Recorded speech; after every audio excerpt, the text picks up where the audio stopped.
Okay, alright. Again, I've started the stream at 11:59, which is kind of bad, and today I don't really have that much time. But welcome back to another stream.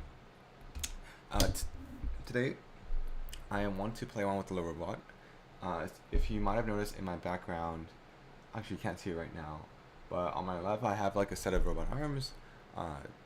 I've been playing around with them to do different robot learning stuff. If you watch some of my videos, I've hosted robot learning reading groups last term, and I was actually working a video for these, but the footage got lost in my MacBook, which is dead right now because I spilled Red Bull over it.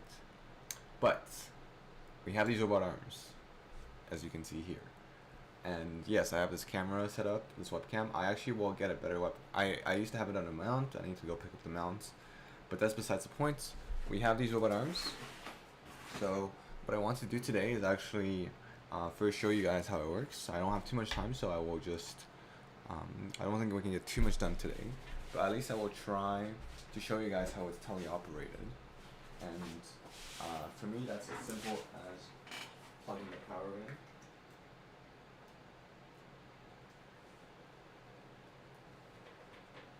So what's it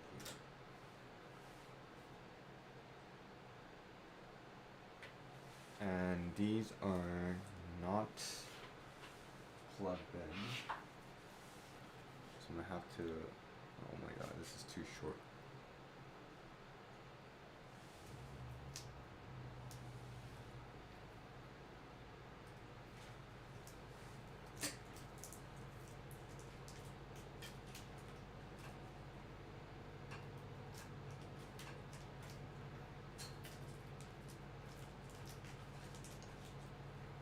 One sec.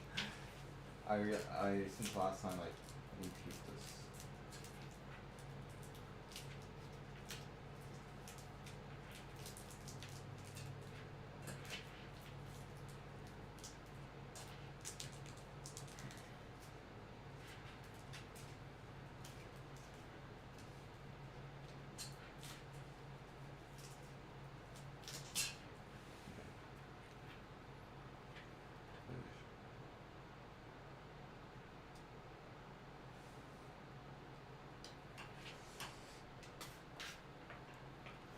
Okay, so I wire this cable through.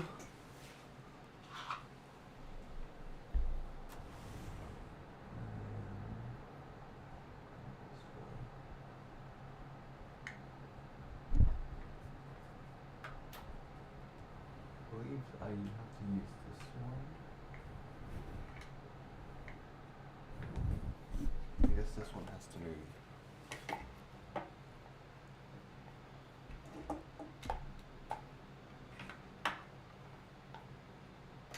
This one has to move here.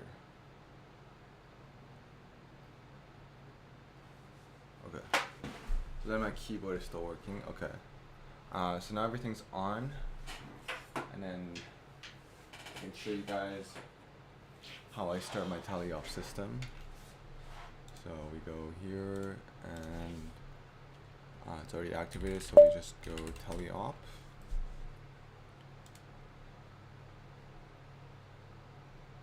And it's going to start up the script, and actually what I want is this to be like here.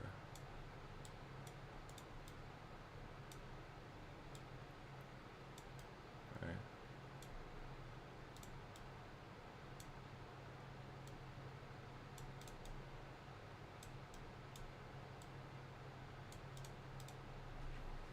And then we can just teleop it.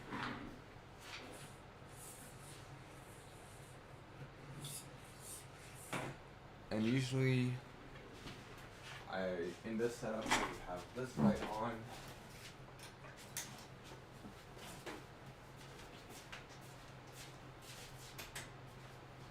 Like this. So this would be our pipeline for how we would use this to collect data. And the actual robot, what it sees is this view. So it has 3 cameras, so wrist cameras on the left and right one, and it has a top-down camera that you can see uh, over here, over here. This one. You actually can't see it that well, but I can just point it up. Okay, so this is our setup. Tele operation. We have forward and inverse kinematics implemented. I did this a while ago. So it reads the joint angles and it uses this URDF to do this forward kinematics, so we know where the end effector position is. And yeah, so as you move it, you can see what the position is. And so one of these is the leader, so I use this to command where the robot arm should go, and then so this would do forward kinematics to figure out the end effector position, and then this would do inverse kinematics to figure out from this end effector position what are the joint motor, or like the joint angles we need, like what do the motors need to be at in terms of the rotation to ensure that the end effector is at this position. So it does the inverse kinematics. Okay, so all of this is very basic. What we want now is to actually run models, right? And so what I want to do today, in the very limited time I have, is to try out one of their XBLA model. And usually you should you should fine tune it. Perhaps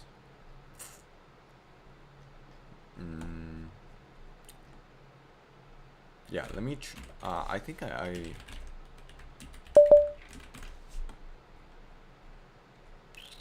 was I gonna say? I believe usually how you would use the model is you would fine tune it, you would train it, fine tune it, and then deploy it. I believe I have already on this, so let's just check. Let me zoom in.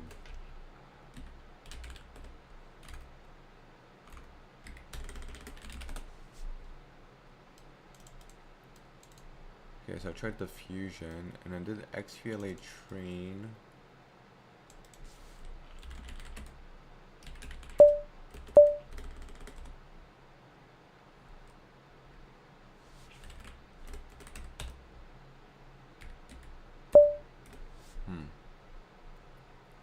Seems like I did not train it that well, but okay, what we can do is just like train it for one step, and if we go to the code on the flags for training, it's okay. We have save frequency, and where's our save frequency?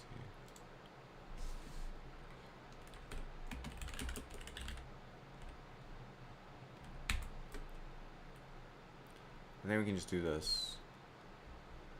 So then we can use one of the models in between.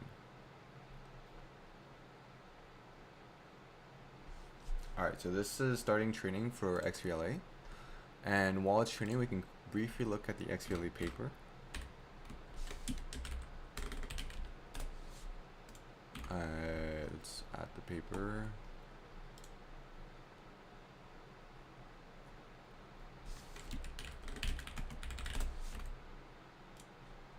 Oh.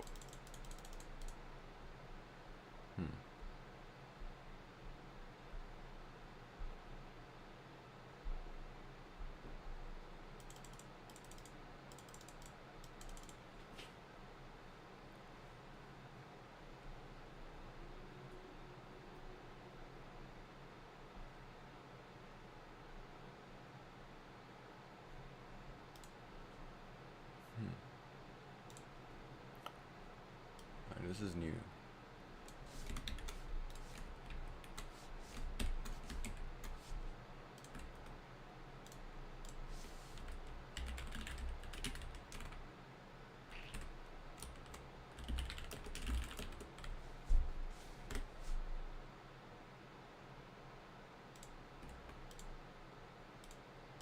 So I suppose they're expecting this to be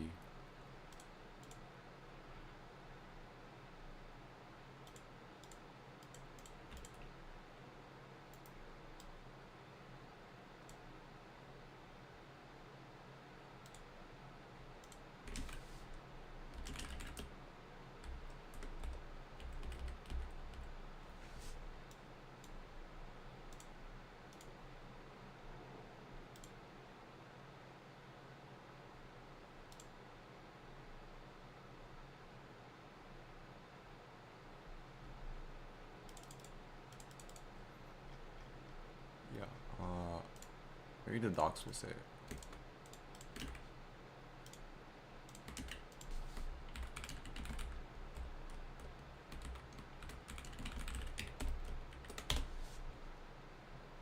Bro, really? Let me exceed. Are you kidding me?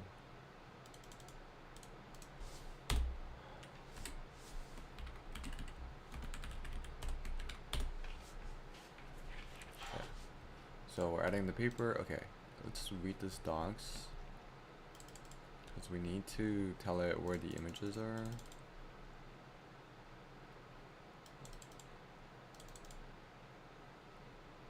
We can just do auto.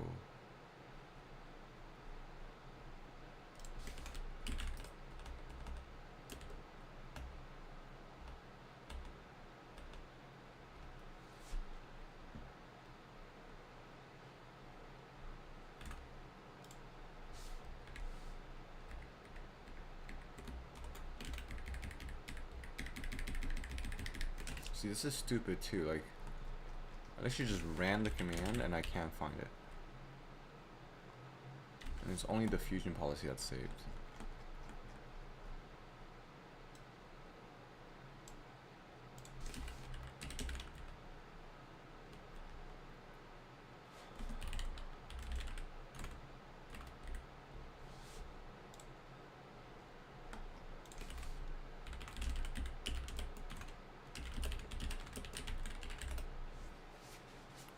Three image views. What is the default? It's none, right?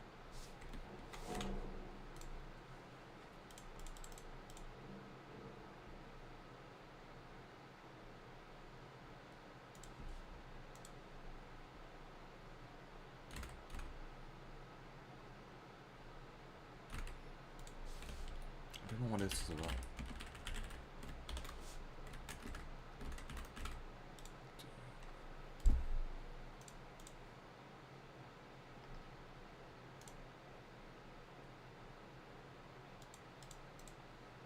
Definitely this.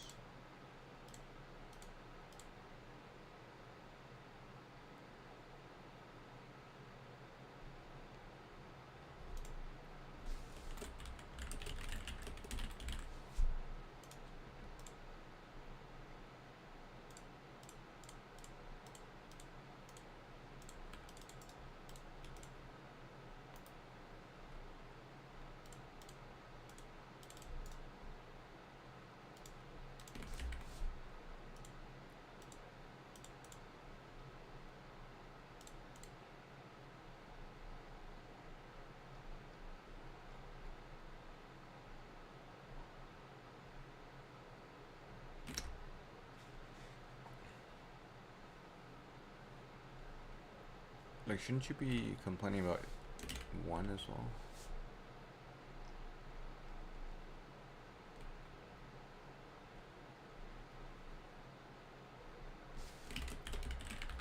This is so stupid. I freaking hate working in this.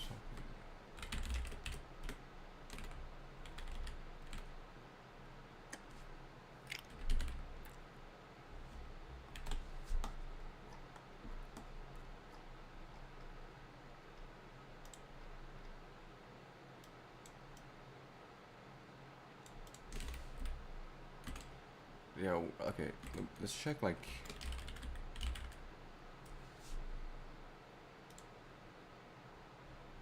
where is this processor expecting?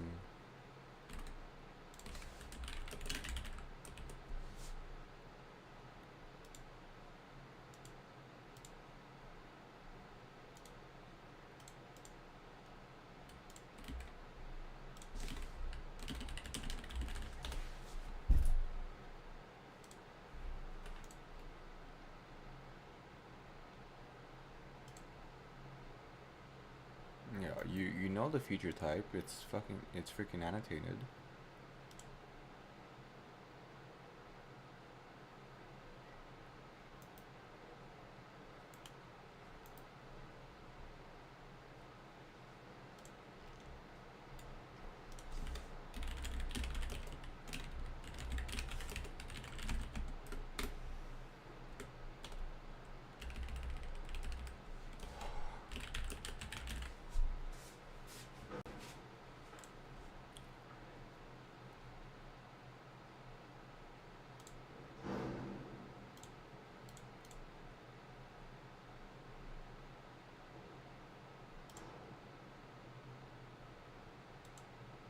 Yeah, you should just infer these input features. Like this error is ridiculous.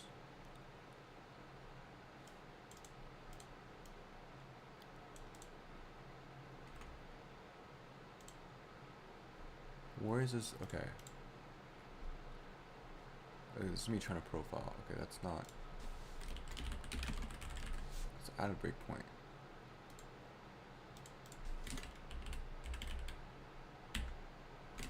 Okay, but we know the mismatch. Every calls this is expected visuals.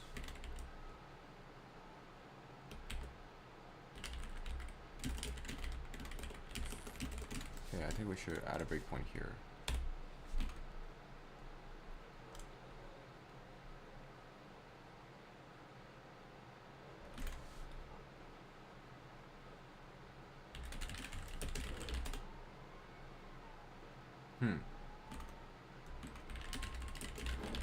These are correct, but the expected visuals, how is it?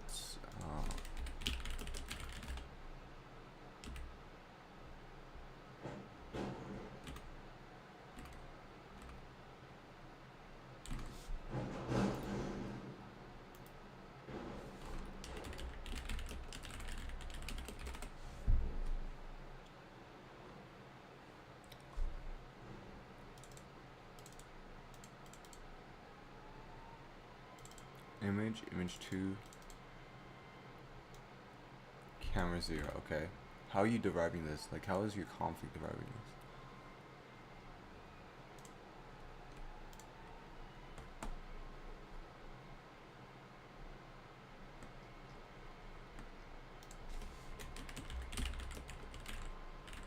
this? If not,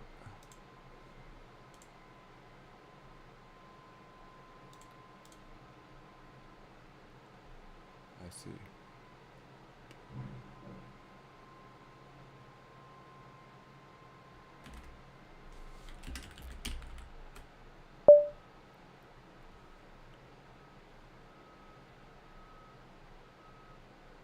Okay.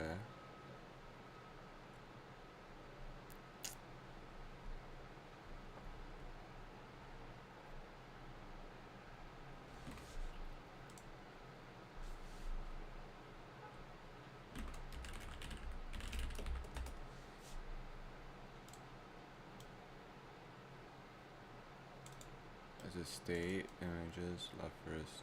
Yeah.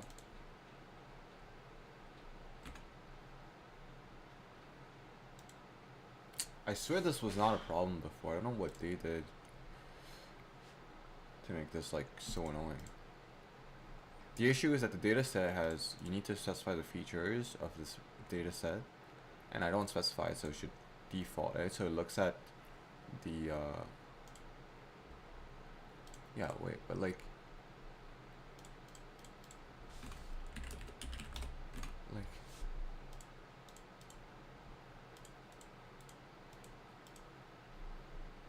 unless like DS meta is, data set meta is none.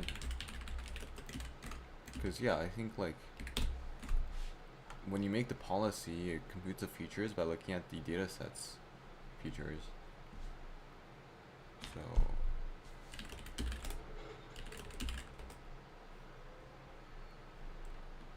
yeah.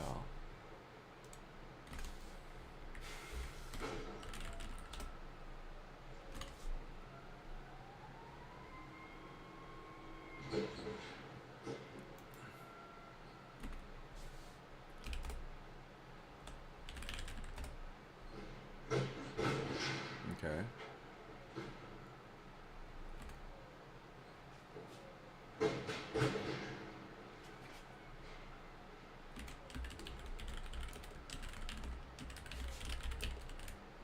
There should be none right now.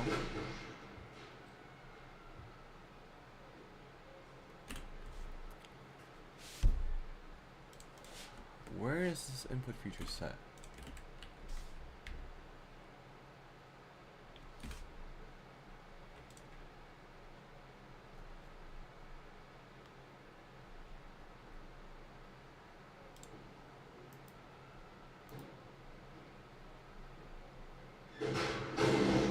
Dude, can you sorry, there's this fucking truck outside.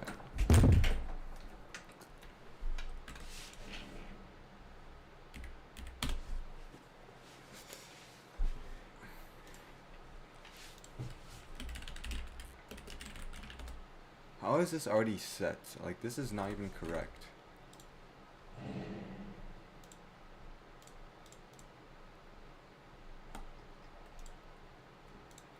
Who's calling make policy?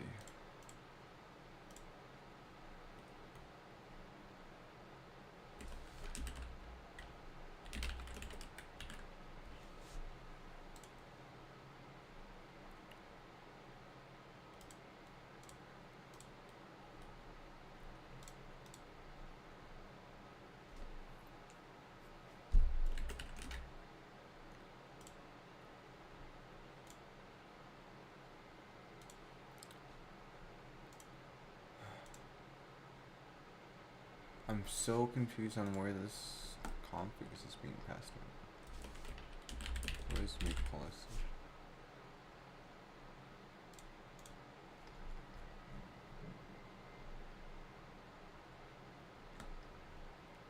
Right, but who calls this?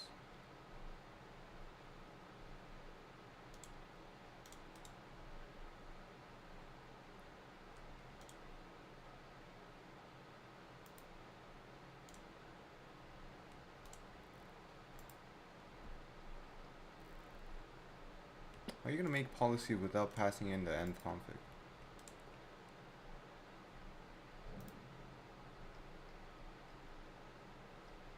Huh?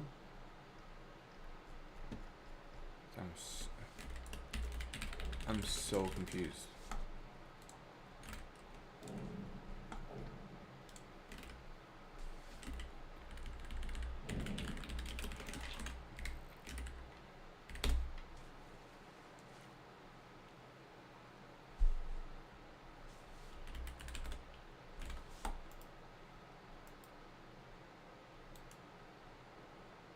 Oh, I'm being stupid. Config.policy.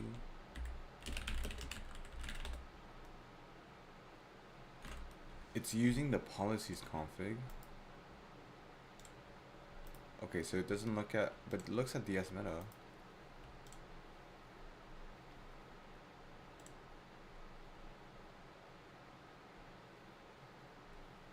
I see, and so the default for the policies input features is already set, so we just need to do dot policy. Is that, did I already do that last time? Let's see dot.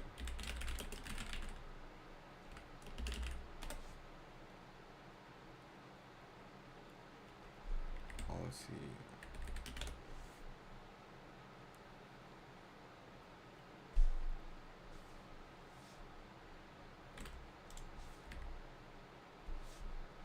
How do I set this to none?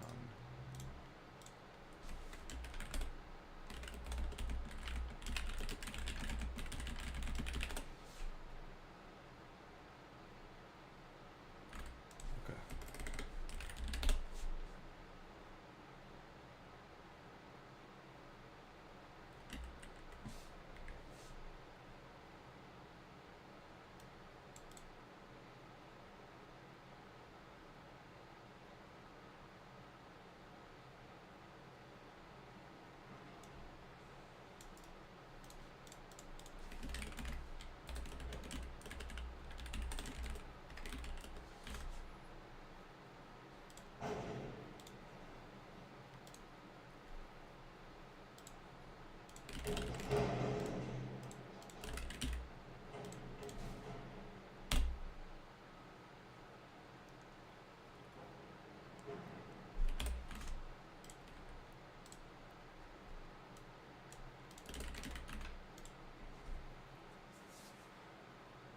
Okay, let's see. Oh my god.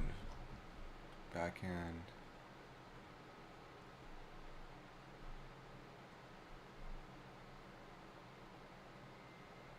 Okay. This one I think I know the error.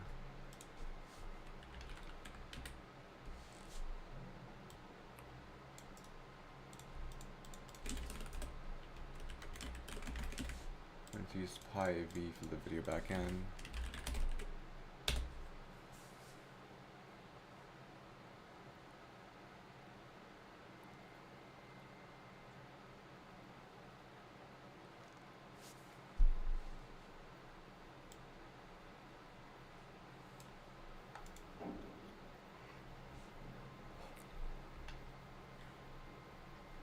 So we're gonna, okay, now I think it's training. What we really need to do is, what I've been doing is, yeah, we collected a bunch of data. So I was on this on Hugging Face, and you can see there's like a bunch of data sets I collected, and you can actually visualize. You can actually visualize this data set.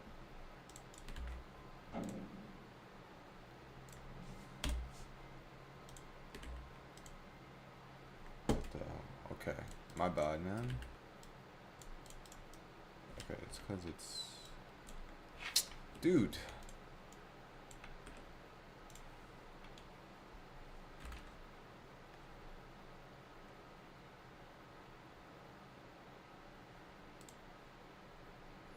You can see I collected a bunch of data of me floating the t-shirts. We have like a lot of episodes. And I'd say this data is pretty clean, so we can use this to train our model. But a lot of these models kind of struggle to generalize, or like to actually work out of the box. Oh shit. Okay. So 200 steps.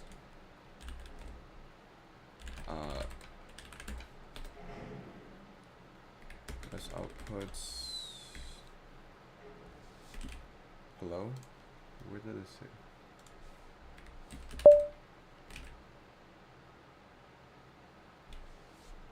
Oh, I forgot to set the save frequency.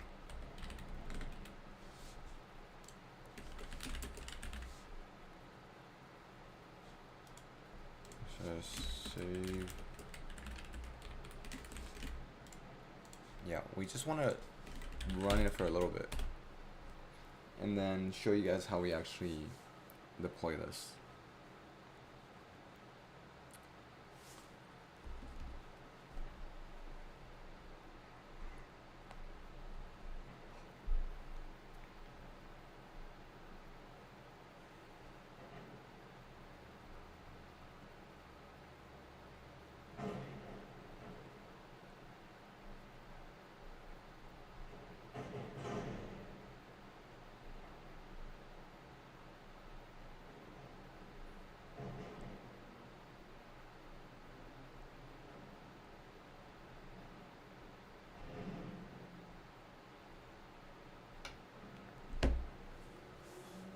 Alright, start training, and then we can read the paper. Well,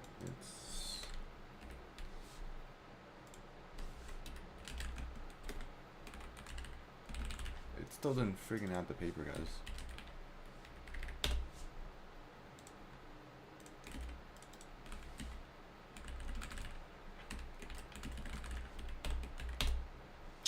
It's not a valid URL. I copied this.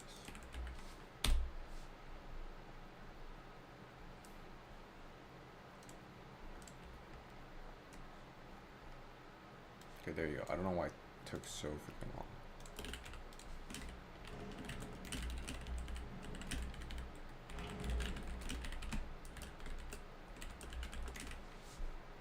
Okay, and then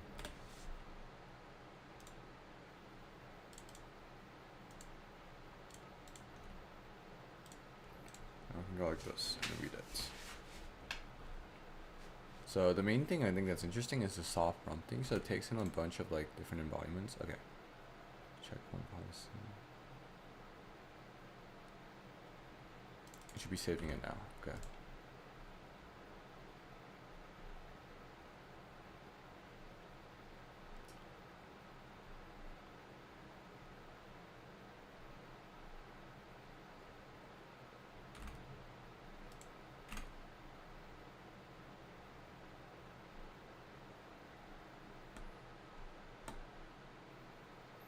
This is just explaining flow matching. And okay, soft harmony is how we deal with different modalities of robots. Okay, let's just check here. It's really training. Checkpoints. Okay, so it has a checkpoint.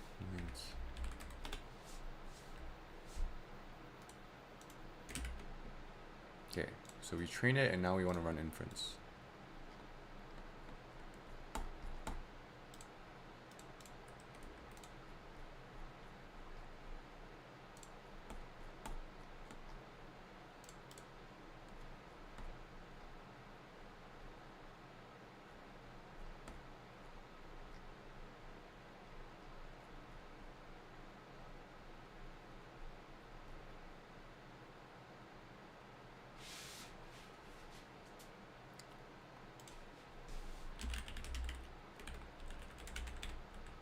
I'm pretty sure it's LeRobot eval.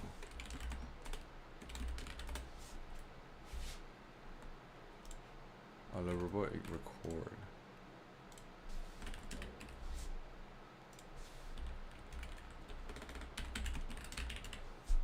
Okay.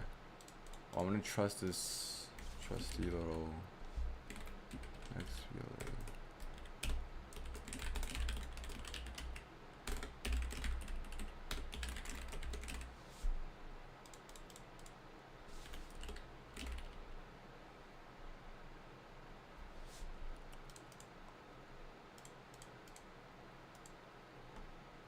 Policy path.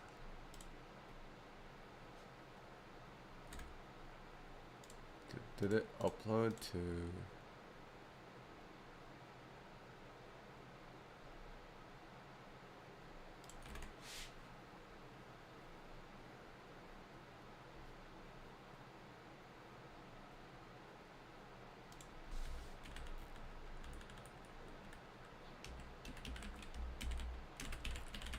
Might not have saved it now.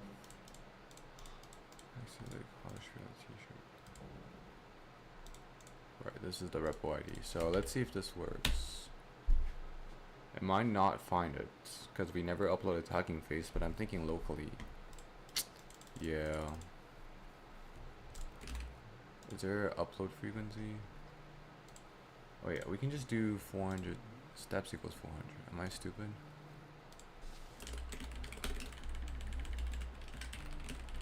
Okay, this will upload it.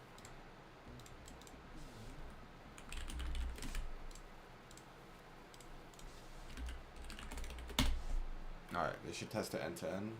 Oh, this should train it again, upload it to Hugging Face.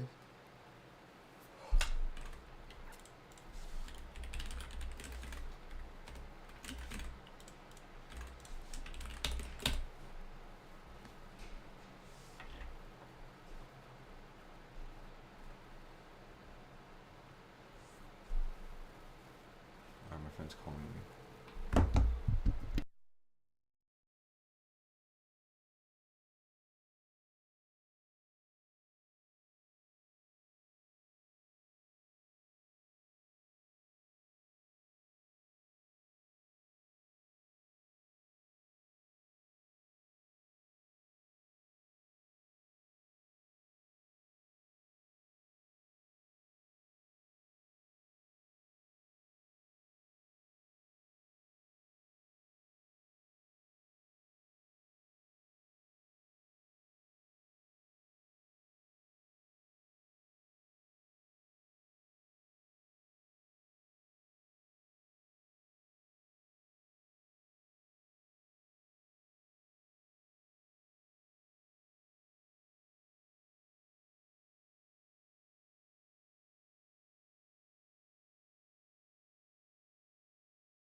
Okay, it's gonna upload.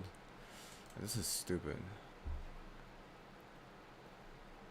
I don't know if there's a way to just like upload it. The thing is, I'm overfitting to the way they do this pipeline. Like, this is what happens when you use like open source code too much. Like, open source code bases are usually pretty bloated because they have a lot of customers, so they have all these features that serve everyone, and there's all these extra abstractions that make the code base like insanely difficult to navigate for someone new. You could say it's a skill issue too, but like, you know, I guess like you could just read the code, but there's just like a lot of complexity in the code, right? Because and all these abstractions, and there's like features that you don't really need. I'm pretty sure you don't actually need to upload this. And so when we do record, if we do inference now,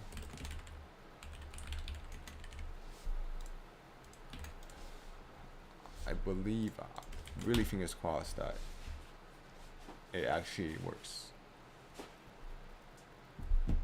See, like, it's not on the hub, like.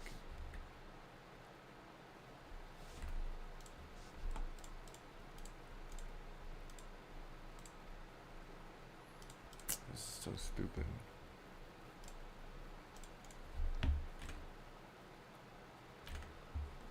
Dash policy.path.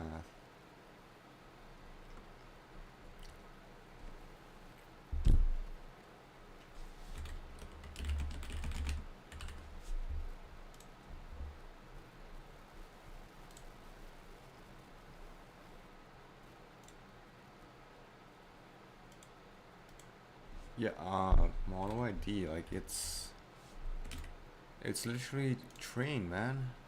Literally trained it here.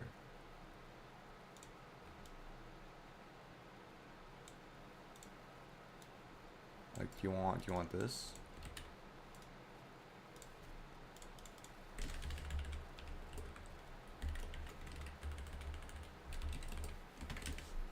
I don't know.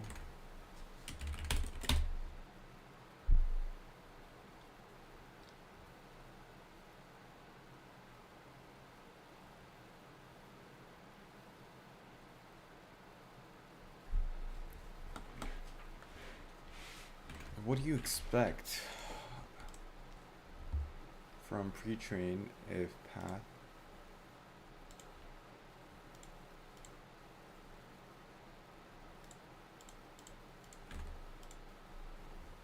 is deer? Yes, it is a deer.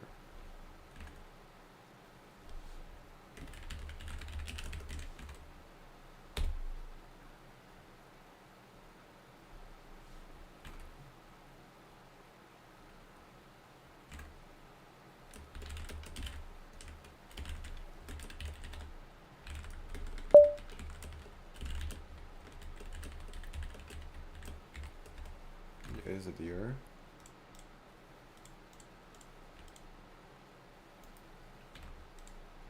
Okay, so if you do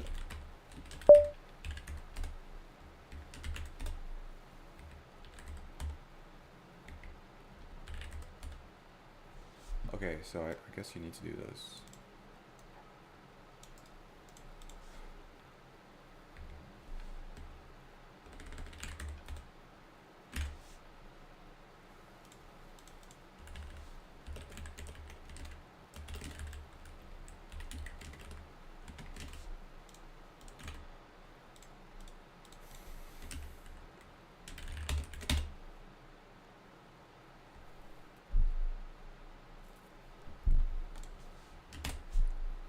Okay. Alright, this is running a model now. Let's see. It's gonna be really bad and sketchy. Recording episode 0. Okay. So obviously it's a pretty shitty model, so it's not gonna do anything useful. But it's, yeah, running autonomously. And there's no async inference. I think it's just executing an action chunk. I don't see.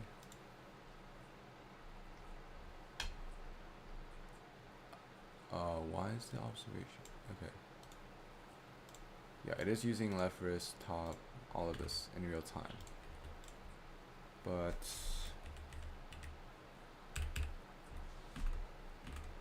it is quite bad, as you guys can see. So this is generally what happens with these models. As you train them for longer, they tend to be more performant. But yeah, it's okay. So what we're gonna Reset do the is environment. okay. Yeah, I think there's a few Stop recording. a few things we need to Exiting. do. One is human intervention. Like we need to train our model. So I'm gonna actually use one of more performant models, which has async inference, and then I'm going to try and use Dagger so that we can have like reinforcement learning in the or like human feedback in the loop so that we can actually correct its mistakes. So that's for the next stream. But in this stream, I showed you guys how I was able to teleop. I trained and okay, I didn't show the data set that I used to fine tune, but it's like I took any data sets that you record. I didn't show me recording, like actually recording the data sets, because that would take a bit longer. And then I trained it, fine tuned it, and then ran it. Obviously, it was like only fine tuned for 400 steps, so it wasn't really performant. But if you run it for longer, which I'm actually going to do now, okay, I think like let's do 20k, and then save week equals 2000. If we do this, and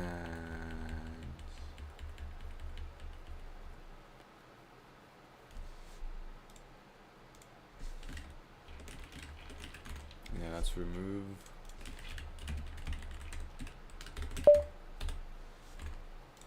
Okay, like that, and then let's do tmux.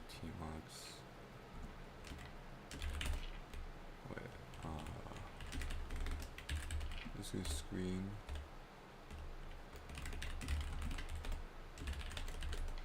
Let's train it.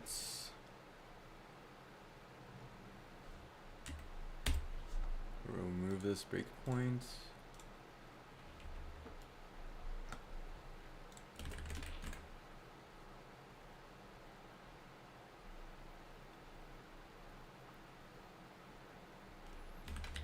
Okay, so now we're detached. I think I don't remember if I used Screener or I used tmux, but one of them like stopped working or like would die on me for no reason. Is that Screener or is that tmux? I believe it was tmux. Okay, but let's just like monitor this. Okay, so you can do screen dash ls. So there's screen session running. Alright, so our model's being trained using the GPU. I have some profiling skills that I could use to optimize the training loop. And also, this is like a huge VLA. I really wanted to like always just like try a diffusion model out. So, can I just do that now? I believe I did.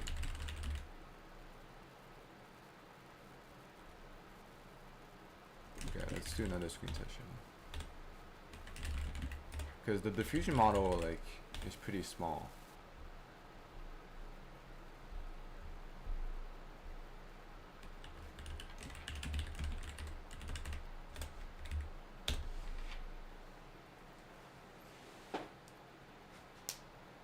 Okay, we can also use this. There's enough VRAM for both of them.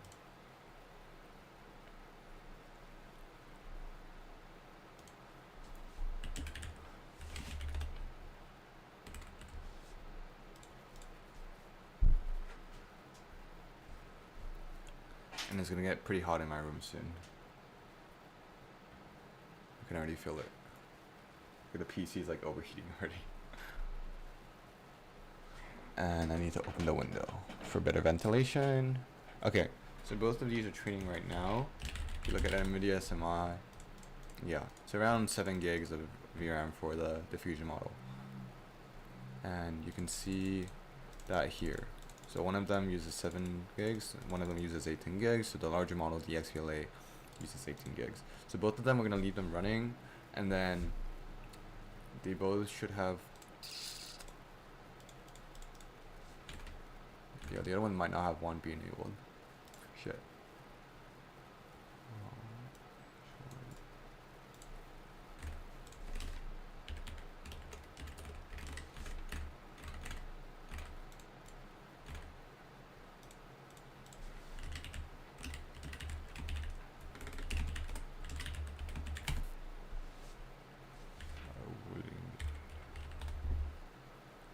Okay, this one.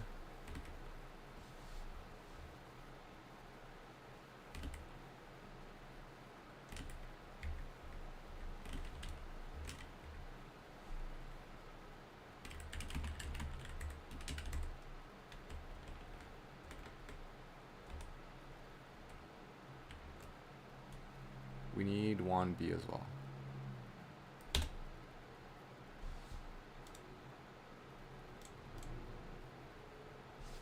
Let's just run this.